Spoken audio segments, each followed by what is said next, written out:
Урматтуу депутаттар, мына тиги экология жана министрлиги Айлана Чорой койгон министрлик Кемин районунда Далпыран кени боюнча. Азыр мына зам губернатордо отурат. Чоң Кемин районунда Далпыран алтын кени боюнча. Ошол жерде баягы күнү элдер чогулуш өткөрүп мага да салып ийишиптир. Эми ал жерде 1 тонна алтын үчүн ошо Чоң Кемин өрөөнүн өлтүрөбүзбү? Сиздин позицияңыз кандай ошо?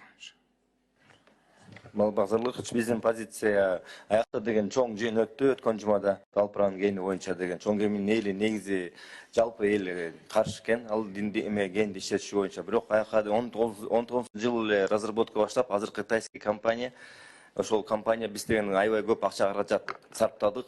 Биз деген бул кенди иштетишибиз деген позицияда негизи. Бирок ал 19-жылы эле алган. Мурунку бийликтин убагында алган. Азыркы бийлик элди карайт. Элдин айткандарын жасап атат. Калыс 1 тонна алтын үчүн Чоң Кемин өрөөнүн президент отко салбайт деген ойдомун да. Элдин баары каршы. Андан көрөк биз арка ак түздү иштетели. Ошол жерде элдин баары за. Берки алтын чөйчөк Кеминге, Чоң Кеминге тийбей эле коелу Далпыранга. Мен урматтуу Садыр Нуркожоевич сизден өтө суранамын. 1 тонна алтын экен, бирок ошол Чоң Кемин өрөөнүн элдер баардыгы каршы чыгып атат. Ушуну бир ойлонуп көрүңүзчү. Рахмат.